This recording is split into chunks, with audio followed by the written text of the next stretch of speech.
Om Namo Narayanaya, Om Namo Narayanaya, Om Namo Narayanaya, Om Namo Narayanaya, Om Namo Narayanaya, Om Namo Narayanaya, Om Namo Narayanaya.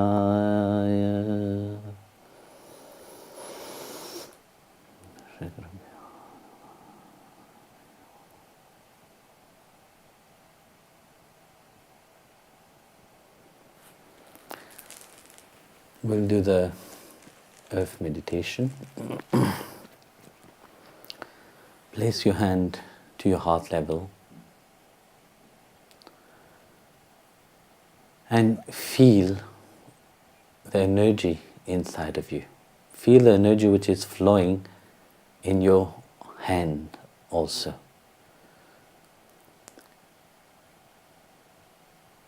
Visualize the light which you have inside of you,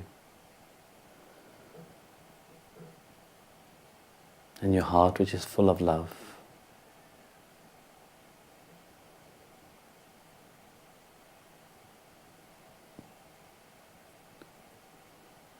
Bring this light and love to your third eye, and let this light purify your mind.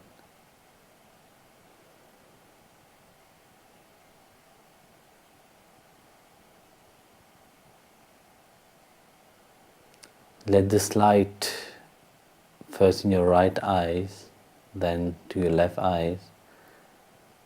Let this light purify your sight.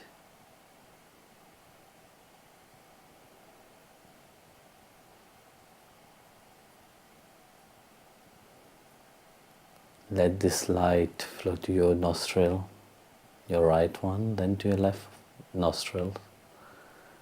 Let it purify your sense of smell.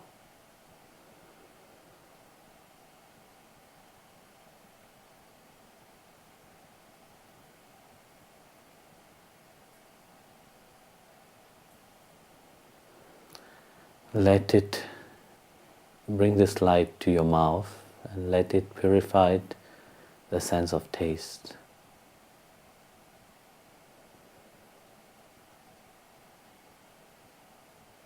Let this light be brought to your ears, the left ear, the right ears first and then to the left ear.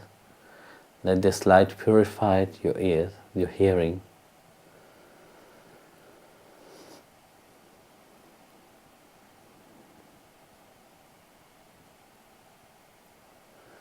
Bring this light to your hand, right one first and the left one. Let it purify the sense of touch.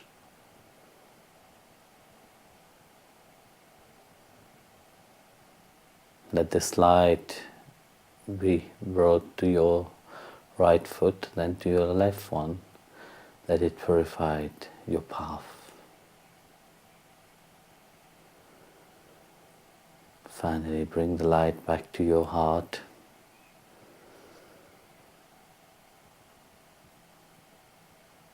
Visualize Mother Earth and let this light and love flow from you to Mother Earth.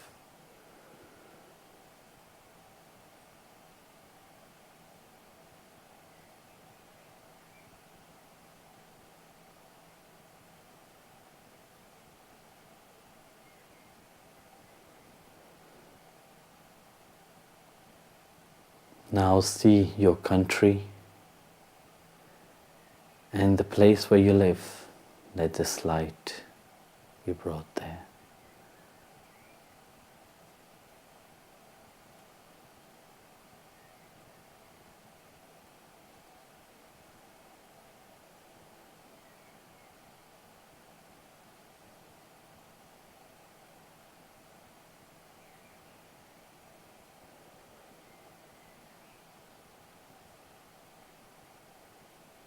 Let this light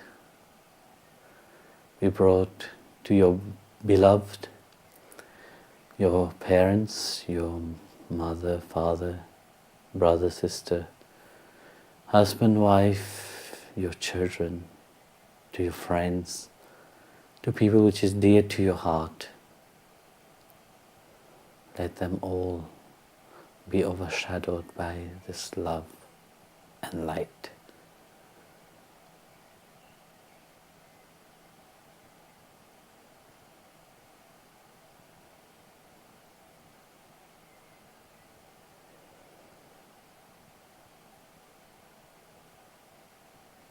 Let this light and love flow to those people which is working in public services, the doctors and nurses, people which is not feeling well, the sick people. And especially if you know anybody which need help, let this light and love flow to them.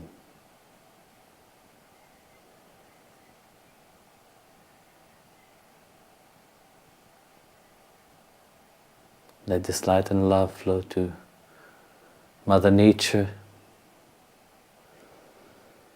to the animals, to the oceans,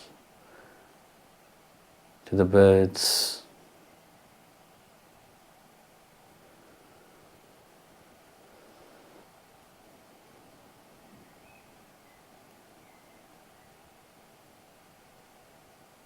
and finally, see yourself sitting, radiating this love and light.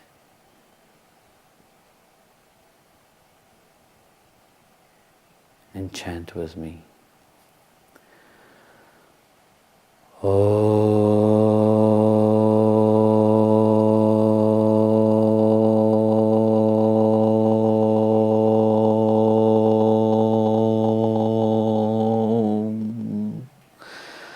Shanti,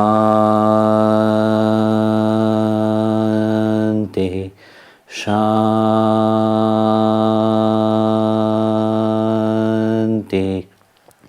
Shanti.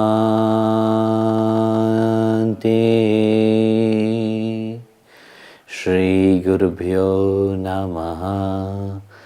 Harihi Om.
Jai Gurudev again, everybody. So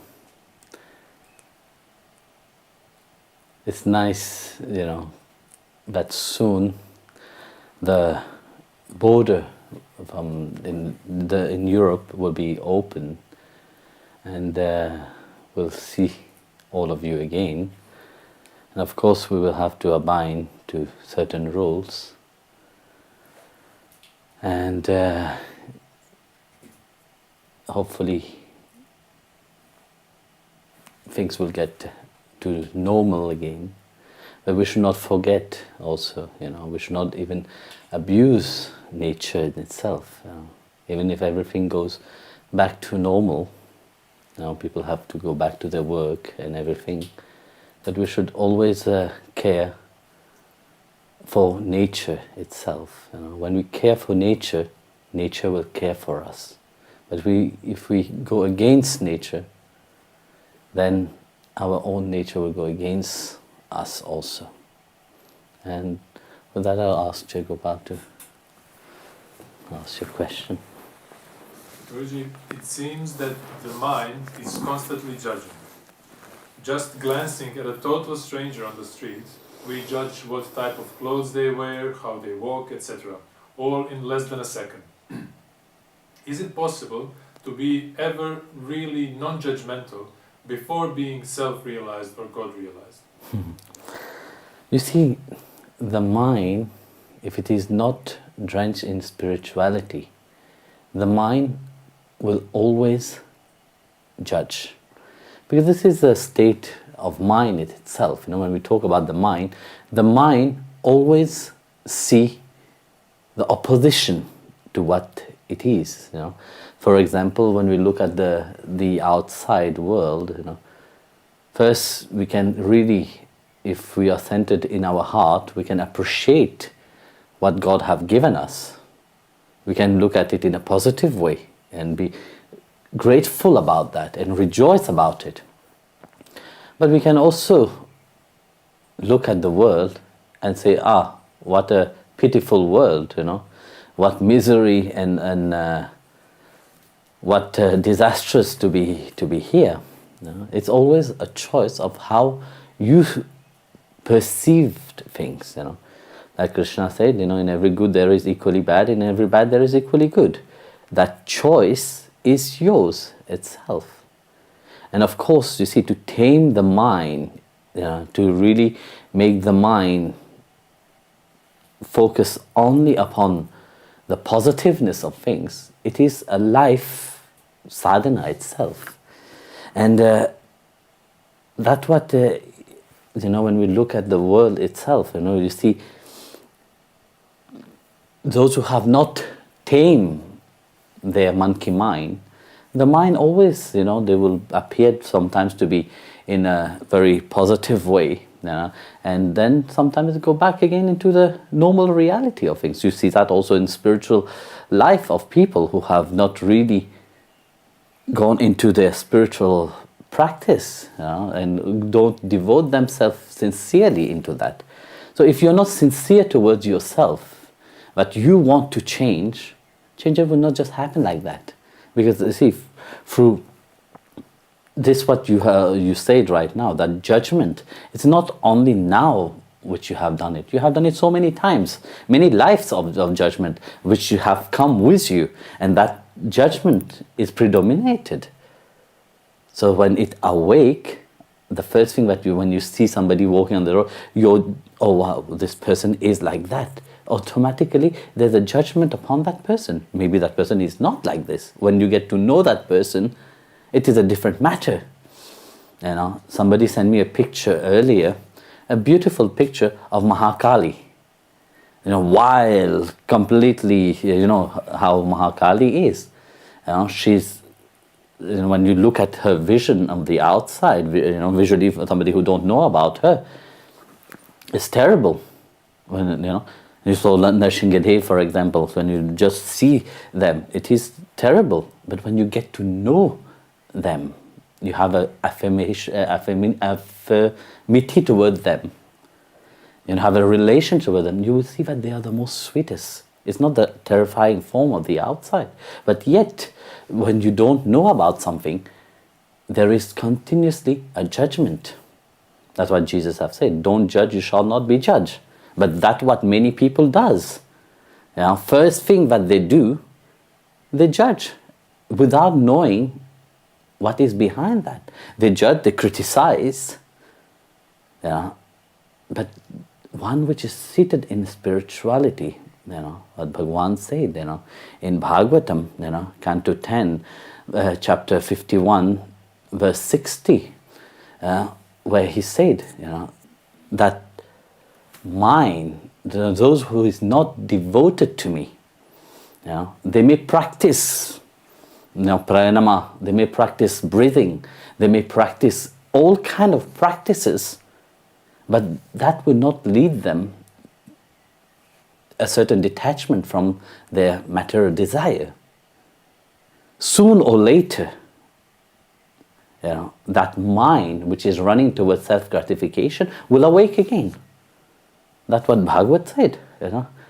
So when we see that verse itself, you see how deep must one center oneself into the spiritual path, and how much one must be sincere with oneself.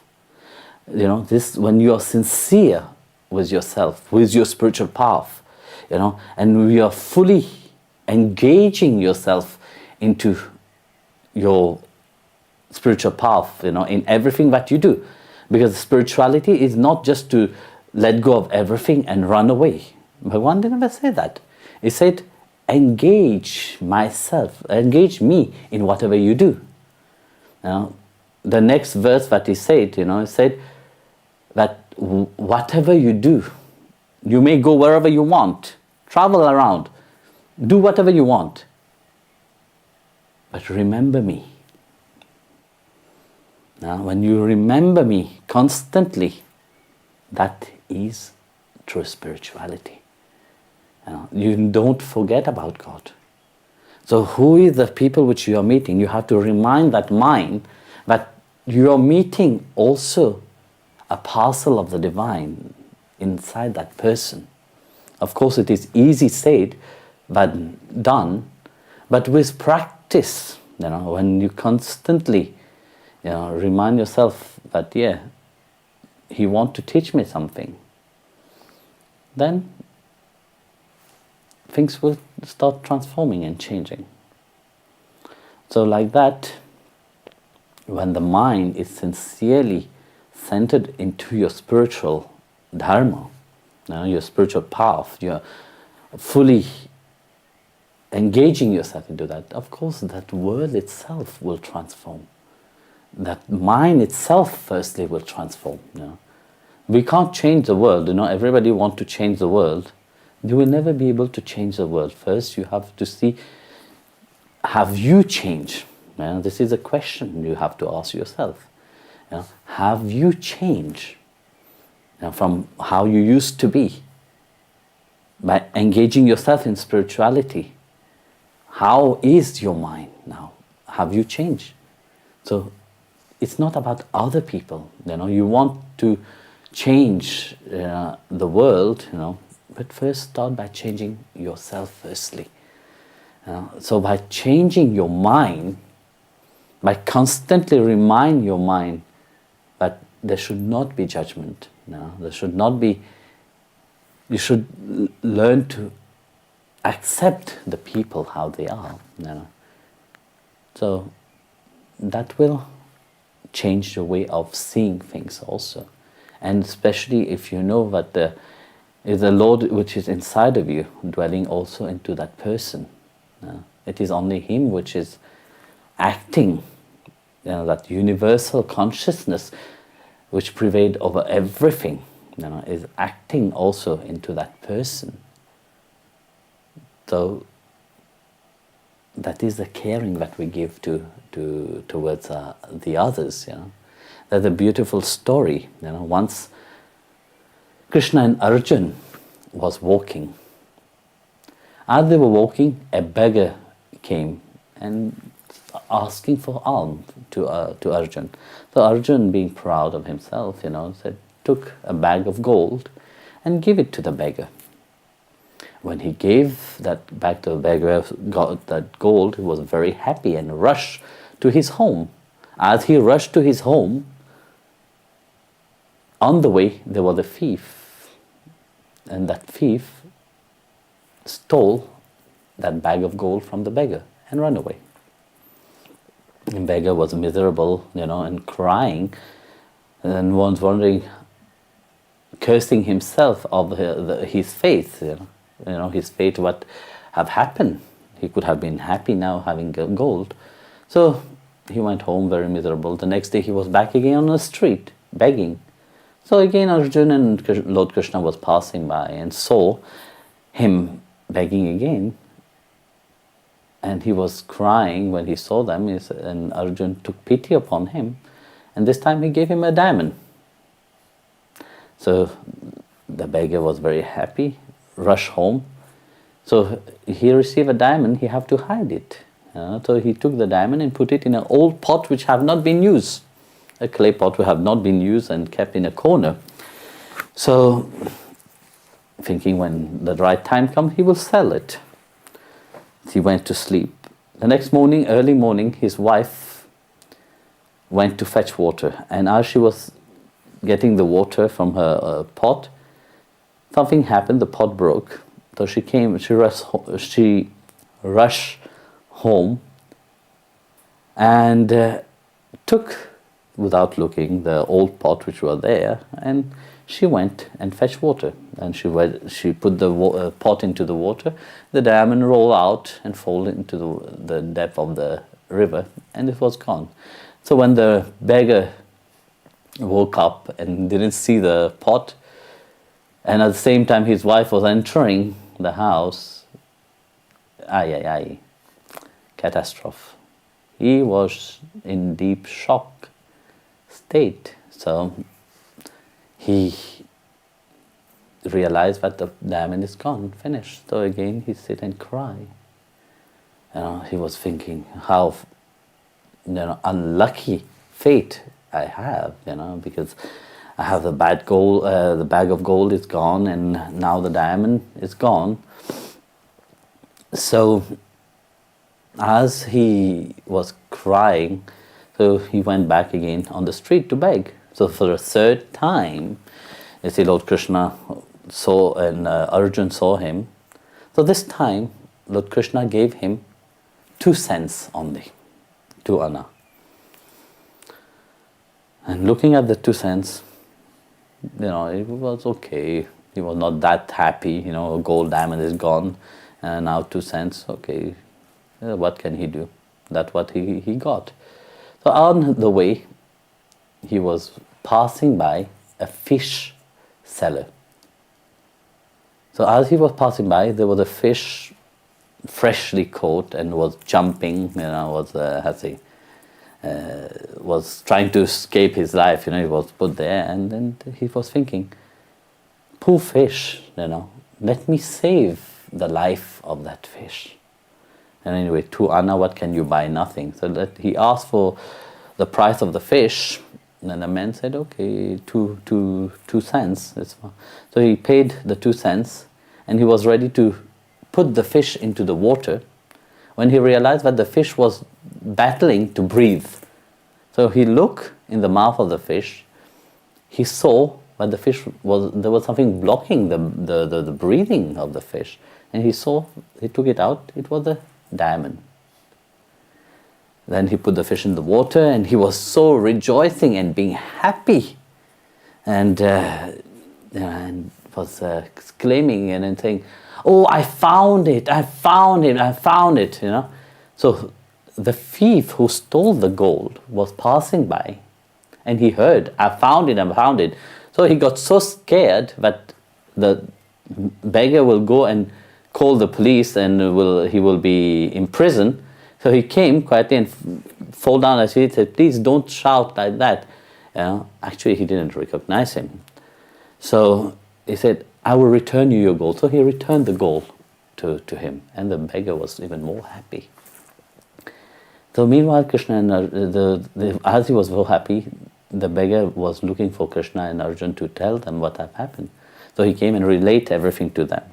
Then Arjuna asked Krishna, why? What is the mystery behind that? But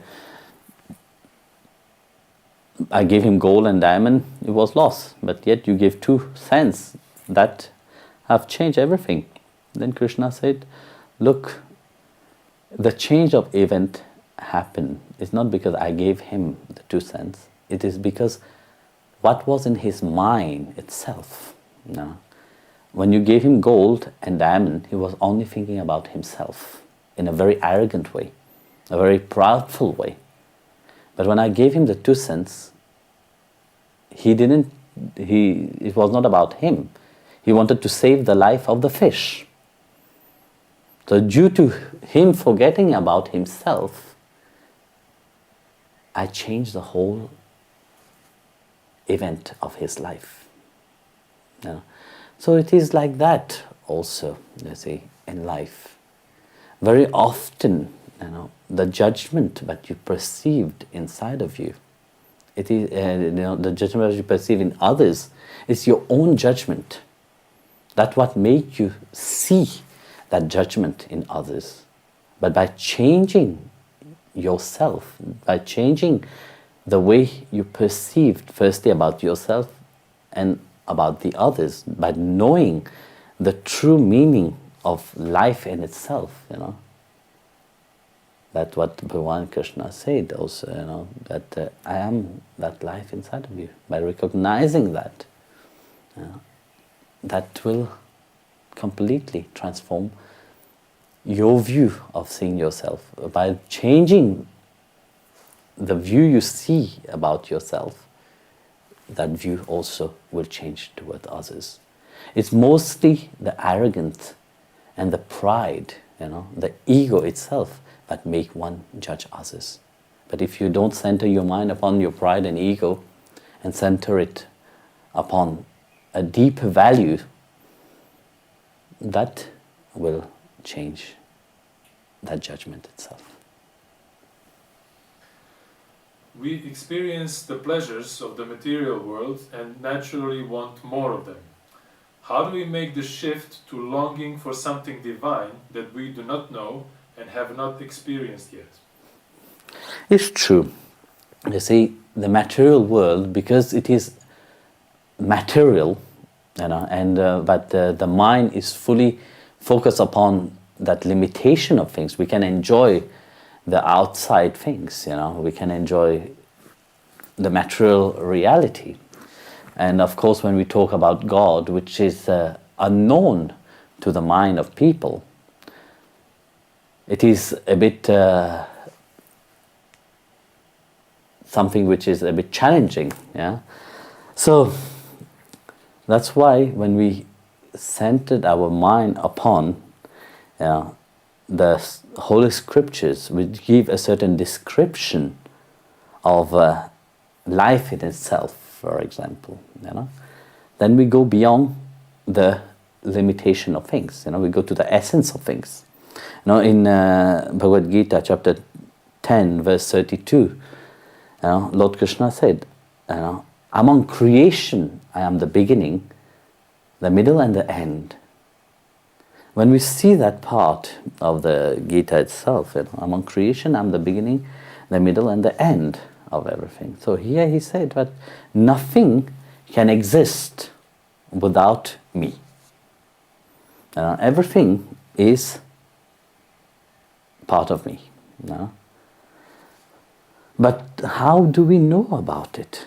Because we are looking only onto the gross material things. And that what we enjoy only the gross material things. We enjoy only the finite thing. But yet, what is deep inside of us don't long for something which is finite. Why do you think that that joy which somebody experiences into the outside world doesn't last? There's a beginning to it and there is an end to it. It doesn't have that great blissful state where you can hold upon. So like that, you see, the external joy, what we experience and being happy, it is doesn't really give deep satisfaction. It keeps changing, because you want a car. Once you get the car, you enjoy it for 1 month. That joy is finished. You have a husband, you have a wife, the same thing. You enjoy that pleasure for some times. Then what happened afterwards? After some time, it's finished. It doesn't stay the same. So that's why when we have that deeper spiritual understanding about spirituality, we get to know who we are. Then what is this world? Why is this world really, when we say we are so tempted and enjoying this material world, but why there is not real joy into it? Why there's not real happiness into it? Why it have to keep changing? The happiness must be something. I am really happy about that? No. I can be happy without anything. That is true happiness. And when you can be happy, no matter what is happening around, that is true happiness. But if your happiness keep changing, when things goes your way, you are happy, and the moment the thing doesn't go your way, you become sad, then it is difficult. That's why Bhagavan said, the second part of it is that, among the science, I am the self.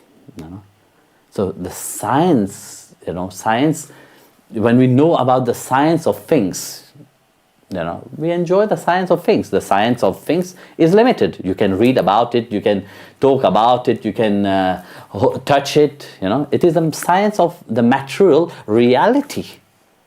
But the science of the self is considered to be the science of all science. It's a deeper understand. That's why Bhagavan said, among the science, I am the science of the self. Because the self is something which is beyond that physical reality, that limitation itself. But when you get to know who you are, you have the self-realization of who you are truly, then you get to know also that you are an eternal being. You are not bound by this reality. Whether this reality exists or don't exist, you will always be happy. But the moment that escaped you, then the science of things become your reality. Then you will never be happy. So then Bhagavan said, among the argument, I am logic. So among argument, I am logic. So here you see the argumentative way, how people can argue about things. So yes, I can be happy, I have this, I have that, I am very happy. You see here, this argumentative things also have 3 steps in it. You can argue in a very aggressive way, criticism, and go full force into that, And then you have a second, Jalda is called. Vitalda is the one which argue, but in a very criticism way, but always wanted to destroy the others, So these two are very tamasic and rajasic way. They are not prominent. They don't hold a certain energy into them, And Jalda, then you see the Vada, which said that the argumentative with truth is direct, and of course it's more hard to hear, because what these other two are doing is a very mischievous way of argumentative way, because they have to prove themselves. You have to always force yourself, to prove yourself to, but whereas when you are truthful, you already disarm the opponent. This is a logic of argumenting the whole thing. So you see this verse of Bhagwan when he's talking about that. It's really amazing how he referred into these three things. What your question is saying about, that the argumentative about this world, yes, I can enjoy it, yes, but yet does it bring true happiness?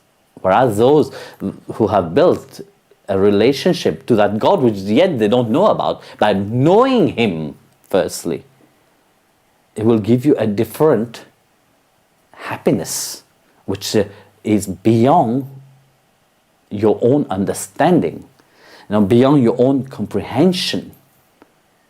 But as long as you hold upon the happiness of what you experience, you will always fall into a certain limitation.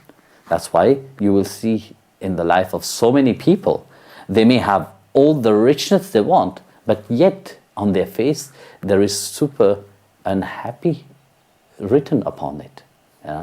You see them, you will think that they should be the most happiest person, but no, they are not the most happiest person, because their happiness is based upon the happiness is based upon the thing of the outside. They forget the true meaning of happiness. They forget the true meaning of life itself. That's why Bhagwan said in that verse, by saying that I am that beginning, I am that middle, I am that end of everything. I am the essence of all. Without me, even if I am invisible to your eyes, you don't know me, without me, nothing will exist. For example, you see, there can be many ornament. Let's say, take for example, gold ornament. It can be made in so many kind. But without the metal, the gold itself, will that ornament exist? It will never exist.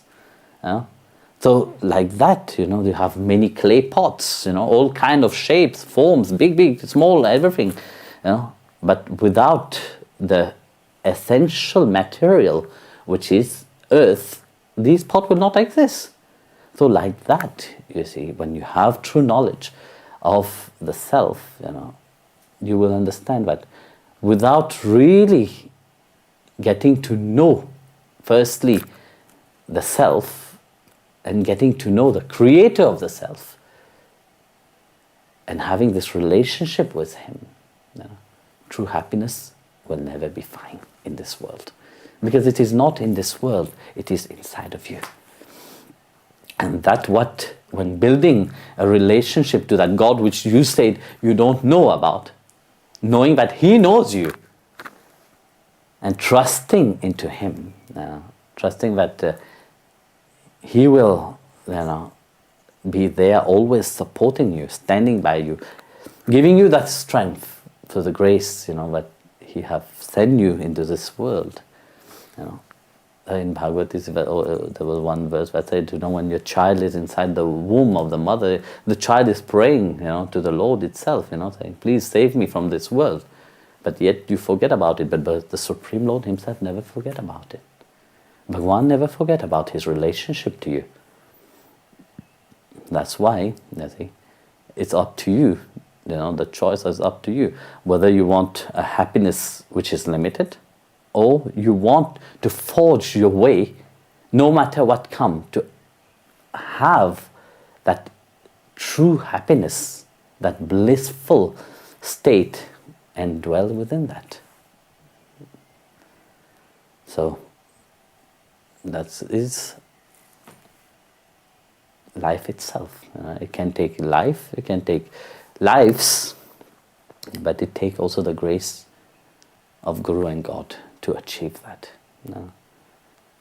So, of course, like you said, it's very difficult, to transcend a mind which is fully attached into the world, because when the mind is fully attached into the world, the mind will resurface itself.